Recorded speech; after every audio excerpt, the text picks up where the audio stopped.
another eternity. No, we will. Then that's okay. I've already read it myself, so and even me, I've gone through it actually. Yes. So we don't even need that to present. We'll just ask questions. So maybe Auditor General, you can respond to Senator Ladama, and then you finalize on the other issues. Thank you very much, Honorable Chair and Honorable Senator. Sorry, Chair, I've just been informed that a representative of National Treasury was here, so when I was talking about TNT, they can comment on the issue of capacity building, because that is their role and responsibility within the Public Finance Management Act. But we work very well together because the issues I raise on capacity, on lack of accountability, or financial statements not prepared professionally, they're also able to pick up and work on them. Honorable Chair, Honorable Senator Olekina has raised the issue of the audit process.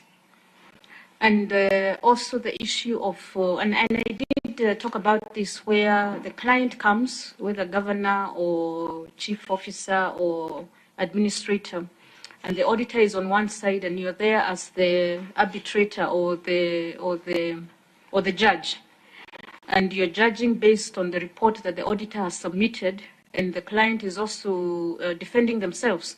So they want to defend themselves with a lot of documentation at that point in time. And I keep going back to my position that I audit at a certain point in time, and my report is issued at a certain date. So beyond that date, anything that comes after that, I'm not going to reopen the audit, unless now when you call us and you tell us, please avail the all outstanding documents or issues, then because we don't want to appear here and start fighting, we look at some of these issues. The audit process is clear, and as I indicated earlier, I am also holding high-level meetings. I've even scheduled one for towards the end of this month, where we call all accounting officers, be it PSs, be it chief officers, be it administrators of schools, TVETs, be it CEOs of state corporations, and we go through a sensitization process. And I tell them the audit for 2024 is starting. And I want to comment on what Olekina has said about auditors asking for financial statements early. We do what we call the in-year audits. And sometimes because of budgetary problems, we are doing in-year when the year is almost finished. And this is what we used to refer to as a systems audit or the compliance audit. And the other thing is, because of the short timeline that we have been lobbying the entities not to wait until 30th of September, because as I keep saying, the Public Finance Management Act has done the Auditor-General a disservice by taking 3 months of the audit period and giving it to the entity to do. So that if we can start the audits even before October, because the way the law is, the Public Finance Management Act is that the auditor cannot start audit until 1st of October, which is wrong, because it means I only have 3 months for the 12,000 clients, and have always admitted that it is a tall order. And that's why I've been pushing for amendment to the Public Finance Management Act to claw back 1 month in advance, so that I get the whole of September, and if possible, the whole of August to do the audit. So when the governors or other people complain that we are requesting, it's lobbying. It is where we have an agreement with my fellow purpose plan to look at risk management, because that's where now we start doing our risk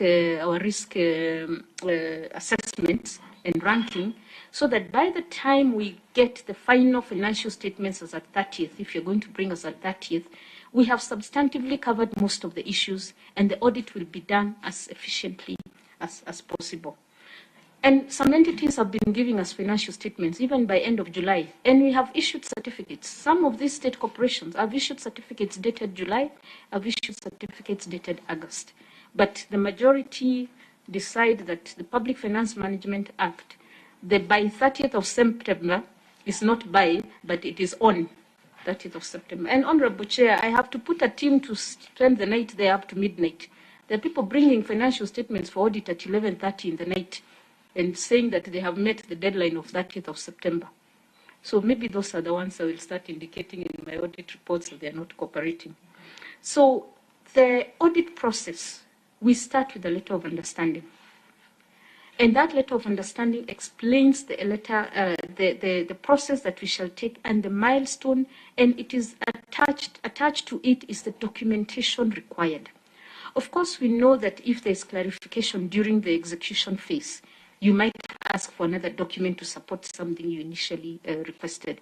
But it lists, and even if it did not list, an accounting officer knows that their roles and responsibility in their appointment or deployment letter requires that they prepare for audit, and they keep all records that are there. So that letter of understanding now is, after that is when we have the entry meeting. And this is now where we can go through the letter, where we ask the client, clarify any issues, tell us any other issue that is specific to you, you want us to pay attention to bring before Parliament or to bring before other authorities that will help you work better. And if there are other issues that subsequent to the letter of understanding, we discuss. It's almost like, it's an entry meeting, but it's almost like a workshop, because we also take them through the audit process again. And the milestone, we are getting into the field from, the entry meeting is actually the first day of field work. So by tomorrow, now give us the documentation, show us where we are sitting. This should have been done earlier. And we'll be giving you queries as they arise, and you respond. So that is a back and forth phase of the audit. Then we have the exit meeting, clearly documented, that we shall have the exit meeting on this date, and we shall discuss the issues that are still outstanding. They are presented during the exit meeting, and then we issue a management letter. Management letter has all the audit queries, all the issues that need explanation, which now they are given time to respond to. The Public Audit Act says we give them 14 days. But we sometimes lobby because of timeline. If the issues are not significant, if you have this documentation, give us within 7 days so that we finalize and move to the next client. Then from there, those issues are evaluated. And Honorable Chair, we have documentation. Our audit processes have documentation that support those evaluations. And then there is also the internal quality control process.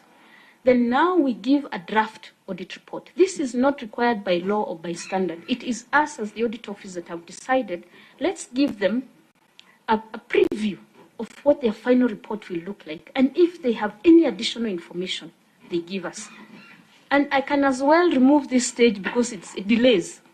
And we'll usually give them 7 days, 5 days, 3 days, depending on the issues. That this is how your final report will look like. Do you have any additional information? They do not give us information, or they give us, we evaluate, some issues may be resolved at that stage, we drop the query if we are satisfied, or we retain.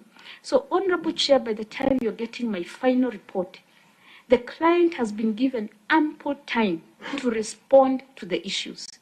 Now, when they decide to come here with cartons of documents, you must ask them, why did you waste the time of the auditor when you are supposed to explain these things? Where are these documents coming from now? And I know you don't hold the hearings a day after I submit my report. It could be 3 months, 6 months, or even sometimes 1 year, depending on whether you have a backlog. So where are all these documents that they are now bringing to you? Just a point of clarification, because I think it's important to be quite clear. Did I hear you say that the time for them to submit additional information is not required by law?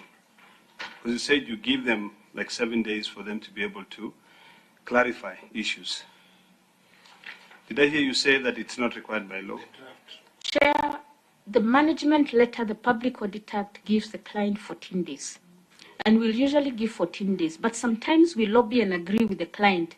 Kindly, just respond to us within the 7 days or the 5 days because we have to move to the next client. And there's always agreement, or 2 days.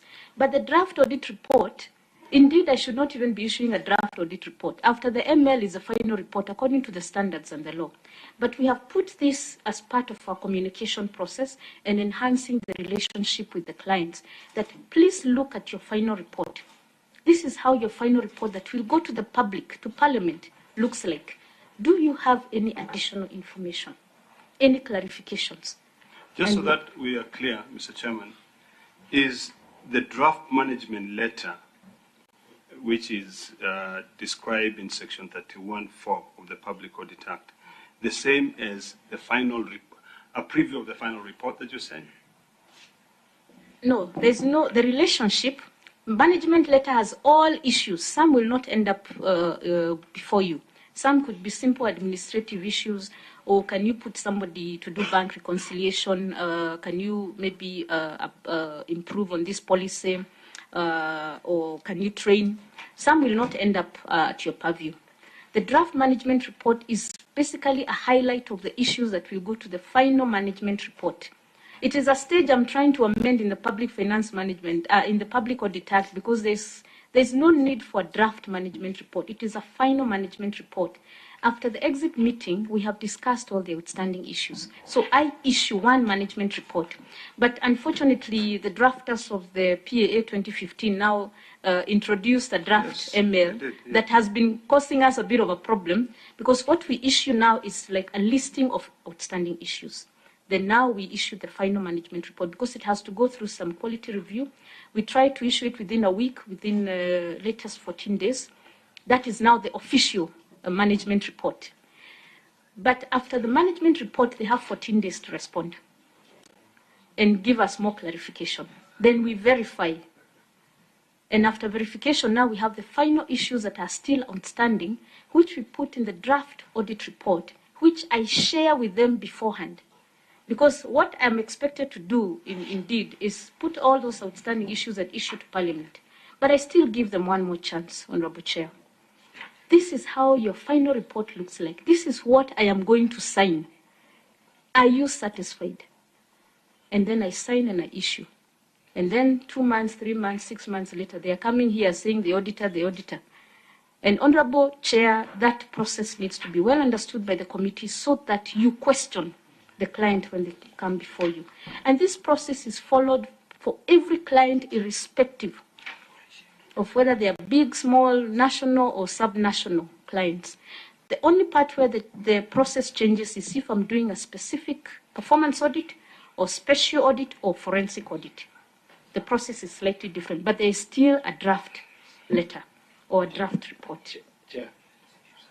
Chair, I think this is the most critical information that you've given us today. And I don't want to give you more work, because I think that there is excuse for mischief by governors. And I just wanted to ask, this is not work, and I don't want to go into detail, but is there a possibility that in your certificates, you could just give a summary of correspondences in terms of just dates, right?